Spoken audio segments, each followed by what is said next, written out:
사사기 강의 38번째 시간입니다. 삼손의 이야기로서는 7번째 시간이 되겠습니다.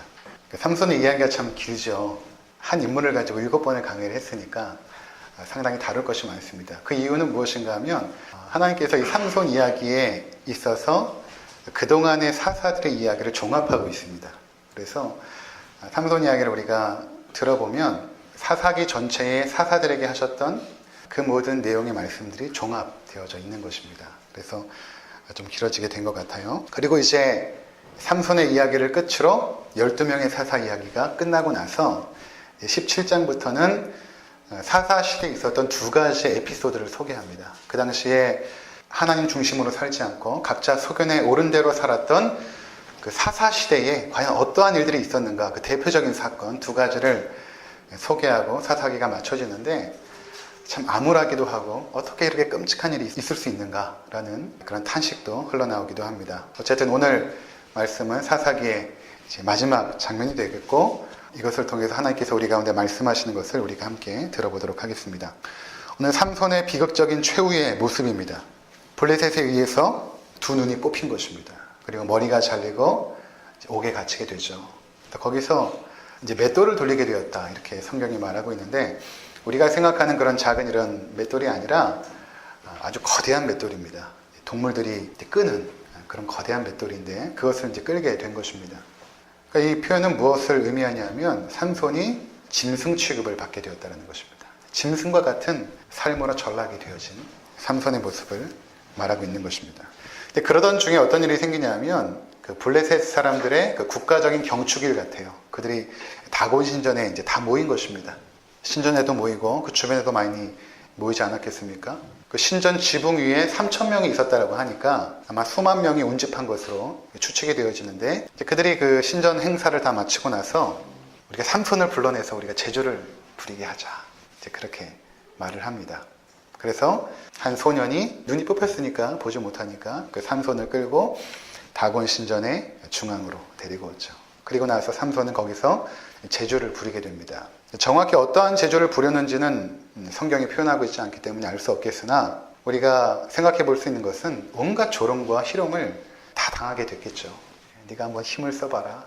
침을 뱉기도 하고 때리기도 하고 하면서 온갖 짐승 취급과 조롱과 희롱을 다 받았을 것입니다. 이제 그러던 중에 삼손이 자기를 이제 인도해주는 그 소년에게 자기를 기둥 사이로 좀 데려가 달라, 이렇게 말을 합니다.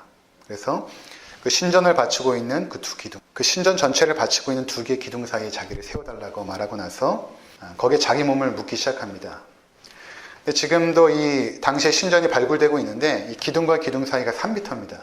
그러니까 아무리 삼손이 장대하다고 해도 3m는 안 되겠죠. 그러니까 아마 그를 묶고 있는 그런 아주 밧줄이나 쇠줄 같은 것으로 그 두 기둥을 묶은 것 같습니다. 그리고 나서 그가 마지막 힘을 쓰게 되죠.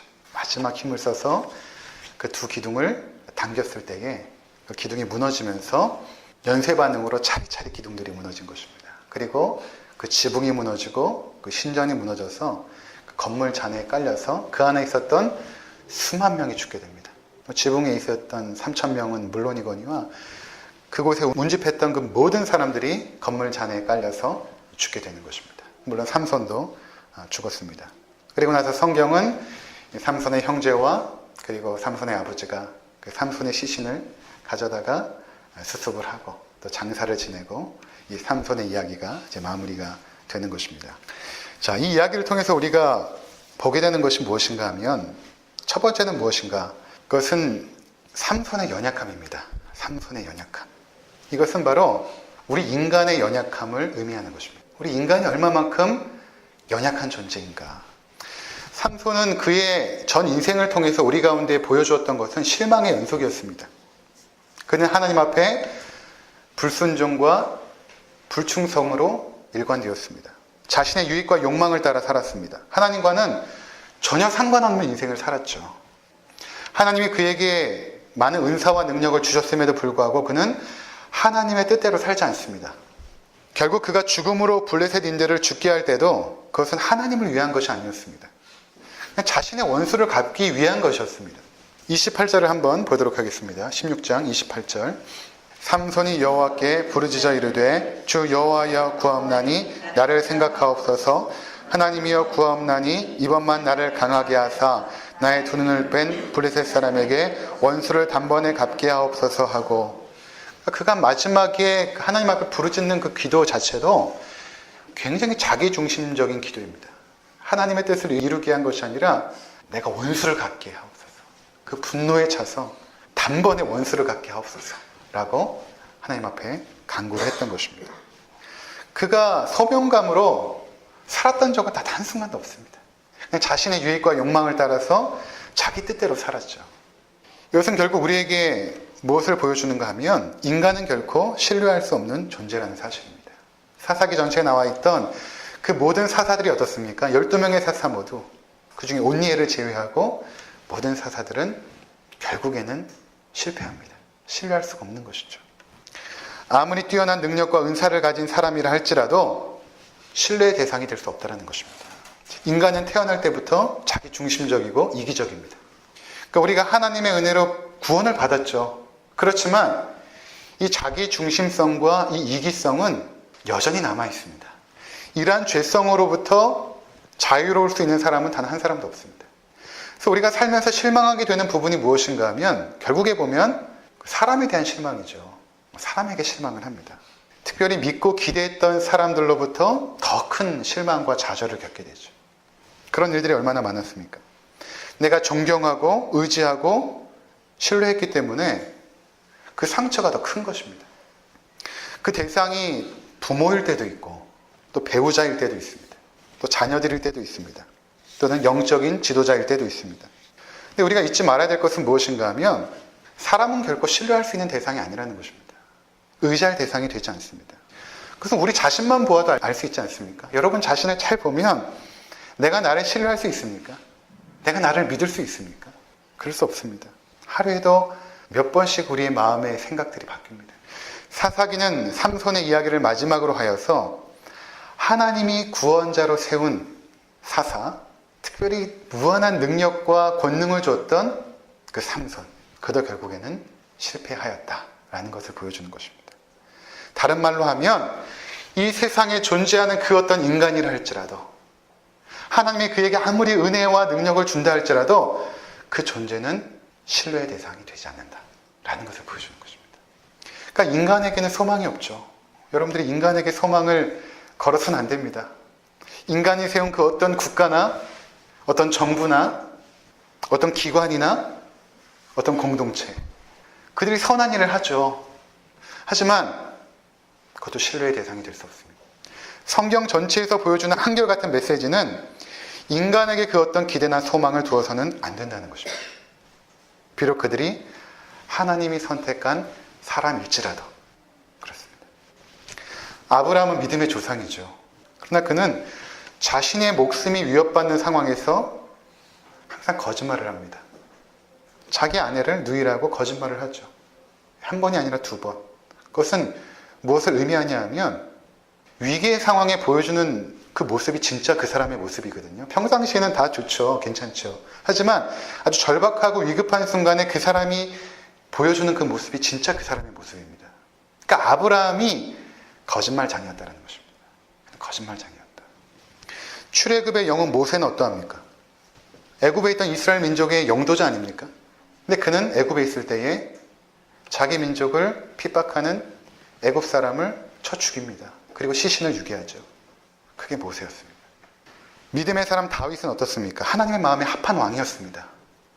다윗이 얼마나 많은 찬양을 통하여 하나님 앞에 영광을 돌리고 아름다운 사역들을 얼마나 진행합니까? 그러나 그는 우리아의 아내 밧세바와 동침을 하고 그 우리아를 전쟁에 내보내 죽게 하는 간음죄와 살인 교살죄를 범합니다. 성경이 이러한 것들을 감추지 않아요. 감추지 않습니다.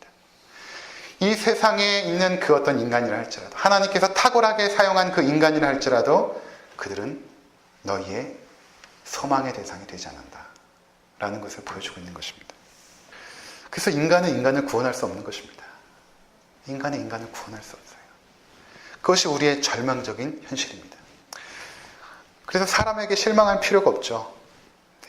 원래 그런 사람입니다. 그 사람은 원래 그런 사람이에요. 실망할 필요 없습니다. 그 사람이 변하거나 변질된 게 아니에요. 그것이 드러났을 뿐입니다. 간혹 부부싸움마다 그런 이야기 하죠. 당신 그런 사람일 줄 몰랐어. 그런 사람이에요. 그동안 그런 자극을 받지 않았을 뿐이지 그런 환경에서 그렇게 반응하는 사람이에요. 아이 둘 키우면서 화낼 일들이 많아집니다. 결혼해서 16년 동안 살면서 별로 화를 내본 적이 없는데 처음으로 제 뜻대로 안 되는 일들을 맞닥뜨리게 된 것입니다. 하지 마 했는데 하잖아요. 하지 마 했는데 해요. 고함 지는 일이 하루에도 몇 번입니다. 육아책을 50권을 넘게 봐도 안 되더라고요. 제가 깨달았습니다. 내가 이런 존재구나. 내가 원래 이런 존재였지. 내가 고상한 척하고 거룩한 척 했지만 내가 원래 이런 존재였지. 깨닫게 된 것이죠. 제가 아이들한테 감사하고 있습니다. 나를 어떤 존재인지 깨닫게 해준 아이들 감사하고 있습니다. 여러분, 그 어떤 사람도 우리에게 소망이 될 수 없습니다. 이것이 우리의 절망적인 현실입니다. 두 번째는 삼손의 이야기는 이 절망적인 그 우리의 상태, 그 인간에게 그 어떤 소망과 기대도 걸을 수 없는 그 상태에서 우리를 구원할 수 있는 길은 오직 하나님밖에 없음을 보여주는 것입니다. 이제 본문에 보면 재미있는 표현이 나오는데 16장 21절과 22절 한번 보시기 바랍니다. 블레셋 사람들이 그를 붙잡아 그의 눈을 빼고 끌고 가사에 내려가 노줄로 매고 그에게 옥에서 맷돌을 돌리게 하였더라. 그의 머리털이 밀린 후에 다시 자라기 시작하니라. 그의 비참한 상황 속에서 어떤 일이 생겼냐면 이거는 이제 삼손도 모르는 거예요. 눈이 뽑혔으니까 이제 모르는 것이죠. 근데 그에게 어떤 현상들이 지금 생기기 시작했냐면 머리털이 자라기 시작하니라. 이건 당연한 것이겠죠. 머리털은 자연히 자랍니다. 근데 왜 이것을 성경은 주목하고 기록하고 있었을까? 여기서 머리털이 자란다는 것은 상징적인 의미입니다. 머리털은 전에도 말씀드린 것처럼 나시린이 머리털을 기르는 것은 하나님의 주권과 권능 안에 그가 있다는 것을 의미하는 것 아닙니까? 그러니까 머리털이 다시 자라기 시작했다는 것은 하나님의 임재가 여전히 그에게 머물고 있다는 것입니다. 그러니까 죄악과 범죄함으로 타락하여 하나님의 뜻을 벗어나는 삶을 살았지만 하나님은 그를 붙잡고 있었다는 것입니다. 하나님의 구원은 인간의 어떠함에 상관없이 주어지는 은혜입니다. 그래서 은혜예요. 빌립보서 강의할 때 제가 말씀드린 적이 있는데 우리가 어떻게 구원받은 것입니까? 당신 어떻게 구원받았습니까? 라고 물어보면 내가 예수님 믿고 구원받았습니다. 이렇게 대답을 합니다. 근데 한편으로는 맞지만 한편으로는 틀립니다. 내가 믿음을 발휘하여서 예수님을 믿었다면 나에게 발휘된 그 믿음은 언제든지 사라질 수도 있습니다. 때로는 내가 믿음이 있나라고 의심될 때도 있지 않습니까? 막 기도하고 찬양하고 그럴 때는 믿음이 있는 것 같지만 또 어떨 때는 내가 믿음이 있는 존재인가? 그러니까 내가 발휘한 믿음으로는 구원을 받을 수가 없는 것입니다. 정확한 대답은 무엇인가 하면 하나님께서 나를 구원해 주셨습니다. 이것이 맞는 것입니다. 하나님께서 죄악 가운데 비참한 가운데 있는 나를 구원해 주셨습니다. 내가 발휘한 믿음이 아니라 하나님께서 나를 구원해 주셨고 내가 발휘한 믿음이라 할지라도 하나님께서 선물로 주신 믿음입니다. 라고 고백할 수밖에 없는 것입니다. 그러니까 구원의 주도권이 나에게 있는 것이 아니라 내가 행함으로 노력으로 구원을 받는 것이 아니라 하나님께서 나를 그냥 구원해 주시는 것입니다. 무조건적으로. 그래서 빌립보서 1장에서 하나님 앞에 바울이 감사했던 것이 이것이죠. 1장 6절에 보면 너희 안에 착한 일을 시작하신 이가 그리스도 예수의 날까지 이루실 줄을 우리는 확신하노라. 착한 일은 하나님의 구원의 일 아닙니까? 하나님께서 너희 가운데 구원의 일을 시작하셨다면 그것은 예수 그리스도의 날에 완성될 것이다. 하나님이 시작하셨기 때문에 그것은 완성될 것이다. 인간은 시작하고 나서 능력이 없고 환경이 변하면 이룰 수가 없습니다. 근데 그 일을 하나님께서 시작하셨기 때문에 너희 안에서 행하시는 이는 하나님이시거든요. 너희 안에 착한 일을 시작하신 분이 하나님이시거든요. 그러면 그 일은 이루어질 것이다. 그래서 바울이 감사했던 것입니다. 하나님은 전지하시고 전능하시기 때문에 우리를 향한 구원을 반드시 이루십니다.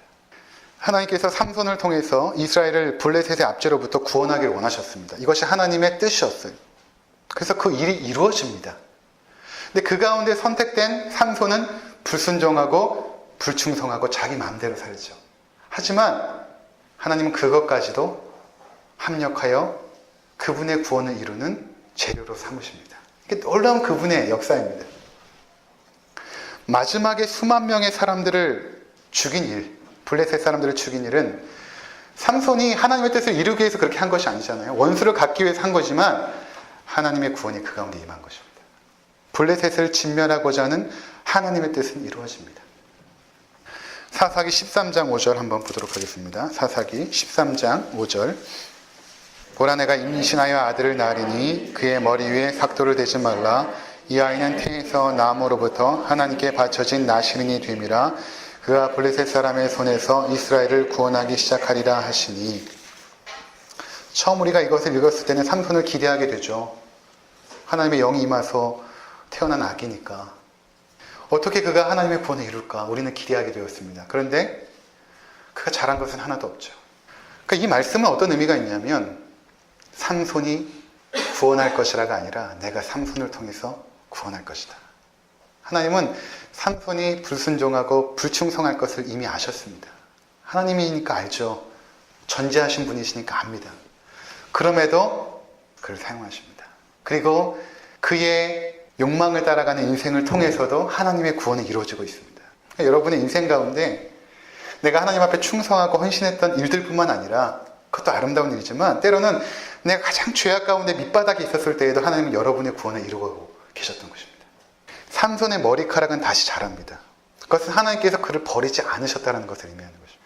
그리고 마침내 자신의 두 눈을 뽑히고 온갖 희롱과 조롱을 받는 상황에서 자신의 원수를 갚기 위해 힘을 다해 신정 기둥을 무너뜨려 수만 명을 죽게 한 그 삼손, 그를 통하여 블레셋을 진멸한 것입니다. 성경이 기록하죠. 그가 살았을 때보다 죽었을 때 죽인 자가 더 많았더라. 하나님께서 그분의 선한 일을 이루신 것입니다. 하나님께서 삼손을 통하여 구원을 이룬다고 하셨던 것을 우리가 생각하지 못하는 방식으로 이뤄가고 계셨던 것입니다. 하나님의 그 구원은 우리가 전혀 이해하지 못하는 방식으로 이루어집니다. 그것이 나중에는 십자가로 연결이 되죠. 우리가 전혀 예상하지 못했던 방식으로 우리의 구원을 이루시는 것입니다. 여러분, 구원은 하나님께서 이루시는 것입니다. 우리가 그분의 구원을 위해서 보탬이 되는 것은 단 한 가지도 없습니다. 처음부터 끝까지 하나님께서 이루시는 것입니다. 지금도 우리 안에서 일하시는 하나님께서 그분의 구원을 이뤄가고 계시는 것입니다. 그래서 우리가 내가 예수 믿고 구원받았습니다 라고 말할 수 없는 이유입니다. 우리가 찬양하는 것처럼 나 같은 죄인 살리신 주 은혜 놀라와. 나 같은 죄인 살리신 주 은혜 놀라와. 그렇게 찬양할 수밖에 없는 것이죠. 내가 믿음을 발휘했다면 내 믿음을 자랑이라도 하겠지만 하나님이 선물로 주신 믿음 아닙니까? 그래서 삼손의 이름이 히브리서 11장에 들어가 있습니다. 그 믿음의 인물들이 히브리서 11장에 쭉 기록되는데 거기에 삼손의 이름이 들어가 있어요. 근데 우리가 아는 것처럼 삼손의 이름이 거기에 들어갈 이유가 없잖아요. 어떻게 믿음의 인물 가운데 삼손의 이름이 들어갔을까? 그 작은 믿음 하나를 하나님께서 기뻐 받으신 것입니다. 이것은 우리가 보기 이해가 안 되는데 한번 볼까요? 사사기 16장 28절. 삼손이 여호와께 부르짖어 이르되 주 여호와여 구하옵나니 나를 생각하옵소서. 하나님이여 구하옵나니 이번만 나를 강하게 하사 나의 두 눈을 뺀 블레셋 사람에게 원수를 단번에 갚게 하옵소서 하고 하나님 앞에 부르짖죠. 물론 이기적이고 자기 중심적인 기도입니다. 그럼에도 하나님께 부르짖는 그 부르짖음을 하나님께서 불쌍히 여기시고 긍휼히 여기신 것입니다. 하나님이 그런 분이세요. 사사기 전체에서 이스라엘이 보여줬던 모습이 무엇입니까? 그들이 위기의 순간에만 하나님 앞에 부르짖죠. 가나안에 있는 이방 족속에게 침략을 당해서 아주 위기의 순간에 있을 때에 그들이 부르짖습니다. 그런데 하나님은 그들을 도와주세요. 도와주십니다. 그래서 그 하나님 우리는 긍휼에 풍성하신 하나님이라고 말씀합니다. 우리가 행한 대로 보응하지 아니하시고 긍휼로 우리에게 보답하세요. 그분의 자비하심으로. 그래서 하나님은 그의 자녀를 결코 버리지 않으세요. 시편 27장 10절에 보니까 내 부모는 나를 버렸으나 여호와는 나를 영접하시리이다. 내 부모는 나를 버렸으나 여호와는 나를 영접하시리이다. 세상의 부모도 자녀를 버리죠. 버립니다. 여호와는 버리지 않으세요. 하나님 우리를 결코 버리지 않으세요. 얼마만큼 실망스러운 인생을 사는지도 다 아십니다. 근데 그럼에도 불구하고 우리 안에 하나님께서 그 시작한 구원의 일을 멈추지 않으십니다. 성실하게 이뤄가고 계십니다. 그리고 그리스도의 날에 완전히 이루십니다. 로마서 8장 38절과 39절에 보면 내가 확신하노니 사망이나 생명이나 천사들이나 권세자들이나 현재일이나 장래일이나 능력이나 높음이나 기품이나 다른 어떤 피조물이라도 우리를 우리 주 그리스도 예수 안에 있는 하나님의 사랑에서 끊을 수 없으리라. 그 어떤 것도 끊을 수 없습니다.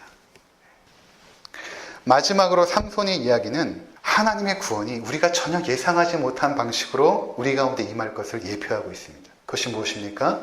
십자가 사건입니다. 우리는 수천 년 전에 절망 가운데 있는 그 인류 가운데 하나님이 찾아오신 사건을 알고 있습니다. 인간에게는 아무런 소망이 없잖아요. 아무런 소망이 없습니다. 근데 그 가운데 하나님이 오신 것입니다. 우리에게 구원의 길이 없기에 하나님께서 구원의 길을 주시려고 이 땅에 오신 것입니다. 우리가 범한 범죄에 대해서는 인간이 책임져야 되기에 하나님께서 다른 어떤 것으로 우리의 죄값을 대신하기를 원치 않으십니다. 너희가 진 죄는 너희가 갚아라. 인간의 진 죄는 인간이 갚아라. 근데 우리로서는 죄를 갚을 길이 없습니다. 그러기에 하나님께서 인간이 되어서 이 땅에 오신 것입니다. 그리고 내가 갚아야 될 그 죄의 진노의 자리에 하나님께서 서신 것입니다. 그리고 십자가에서 하나님의 진노와 저주를 온몸에 받아내십니다. 그리고 죽으십니다. 죽으셨을 뿐만 아니라 3일 만에 부활하시고 하나님의 아들됨을 선포하십니다. 내가 하나님임을 선포하십니다. 죽고 끝났다면 실패한 인생이었지만 그분은 부활하사 하나님의 아들임을 선포하셨습니다. 내가 하나님임을 선포하신 것입니다. 그분이 누구십니까? 우리가 찬양하는 우리 주 예수 그리스도이십니다. 전혀 예상하지 못한 방식으로 이루어지는 그 구원, 하나님의 아들의 죽음을 통한 그 구원, 누가 그것을 기대하기나 했겠습니까? 나 같은 죄인을 위해서 하나님께서 십자가에서 죽으신 것입니다. 창조주께서 피조물이 되어 이 땅에 오시고 하나님의 진노를 대신 받아내신 것입니다. 그리고 부활하사 우리의 산 소망이 되셨습니다. 우리를 위해 죽으신 하나님, 그리고 살아나신 하나님, 그분이 예수 그리스도, 영원히 우리가 찬양과 영광과 존귀를 올려드릴 분이십니다. 그 은혜와 사랑이 여기 있기 때문에 우리 모두에게 그 은혜가 충만하게 임하고 있는 것입니다. 하나님께서 친히 우리를 위하여 내어주신 그 아들 예수 그리스도. 그래서 우리의 구원은 완전한 것입니다. 완성될 것입니다. 그 주님을 영원히 찬미하시는 우리 모두가 되시기를 주의 이름으로 축원을 드립니다. 기도하시겠습니다.